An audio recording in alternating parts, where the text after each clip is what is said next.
got the best Mother's Day present this morning. All 4 of my kids slept in. It's a Mother's Day miracle.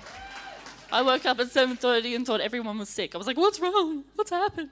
But anyways, today I want to talk to you about 2 mighty women of faith. The first is a mother who raised not just one world changer, but 3. Jochebed, whose name means Yahweh is glory, is the picture of Yahweh's glory in a praying mother. If you aren't sure who I'm talking about, I wouldn't blame you, because when her story begins, she's not even mentioned by name. In the time when Pharaoh ordered that all the newborn sons of the Hebrews be thrown into the Nile, Jochebed defied the Pharaoh's orders. It says in Exodus 2:2 that she fell pregnant and gave birth to a son, that son being Moses, and she saw that he was a special baby, and she kept him hidden for 3 months. Now the word saw used here is kazah, which means to perceive, have vision of, or prophesy. So she didn't just see her baby and think, oh, he's cute, like most mothers do. It was an actual vision or a prophecy of this child's destiny, that he needed to be protected because he had a great purpose on his life. So she knew she had to protect this child. She hides him for 3 months, and when she could no longer hide him and protect him, she makes a little ark and places him in the riverbed and releases him, entrusting him into God. As a mother, I can't imagine how hard that must have been, when our every natural instinct is to hold our children close and to keep them close and protect them. And it's like a piece of you is missing when they're not with you, so you just want to have them close by. But God, right? He loves our kids even more than we can comprehend.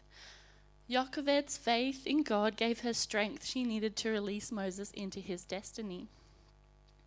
Then Moses' older sister Miriam watches on from a distance as Moses is found by Pharaoh's daughter, and she approaches her and asks, hey, would you like me to find a Hebrew woman to nurse him for you?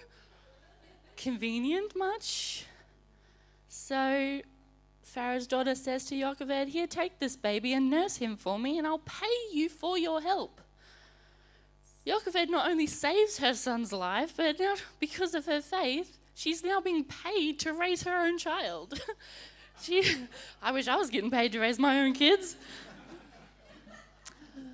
But what we can learn from Jochebed is his way is better, but also don't give up on the dreams you have for your kids. Let go and let God. Some people right now might have children that aren't walking with the Lord. But even Moses went astray. He ends up hiding out in the desert for 40 years because he messed up. But God, right? He lights up a bush and brings him right back to where he was meant to be, right back into his destiny. Which brings me to the second woman of faith I wanted to talk to you about. And she's right here in this room. My mother. There she is. I grew up in a Christian home in my grandfather's church, completely full of head knowledge of the Lord. And yet, like Moses, I too went astray. I struggled with depression and self-mutilation from a very young age, and by 14, my 18-year-old boyfriend was picking me up from school, handing me alcohol and cigarettes. My mother, like Jochebed, tried to hide me and protect me for as long as she could. But as I got older, the more she tried to hold on to me and share Jesus with me, the more I resented her and rebelled against him. Once I finished school, she had to let go of me and entrust me to God. And I only messed up my own life even more. Calling myself an atheist, I would say there's no such thing as a God, and if there is, I hate him. I got into excessive drinking and drugs, abusive relationship after abusive relationship, and ended up a very broken and suicidal single mother. But I know my mum never stopped praying for me. But God, right? He lit up a bush Metaphorically, of course, there was no trees on fire. He pursued me, and he gave me a dream and a prophecy. And I had encounter after encounter with him until I knew within my heart, without a scrap of doubt, that Jesus was real and he cared about me. Sometimes we try to force our outcome in our own timing. But in doing that, we can damage our situation even more. Sorry. I'm sure my mother would have preferred I not gone through everything I had gone through, because as a mother, you never want your kids to suffer.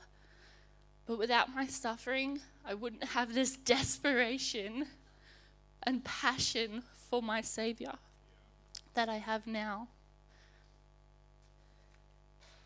But I know if it weren't for a praying mother who let go and let God, I probably wouldn't have made it to this point. Probably wouldn't have made it to the point where God needed me to get at, so that he could be changing my life in his perfect timing. I wouldn't even be here in front of you all today. So let go and let God. Entrust your kids to him.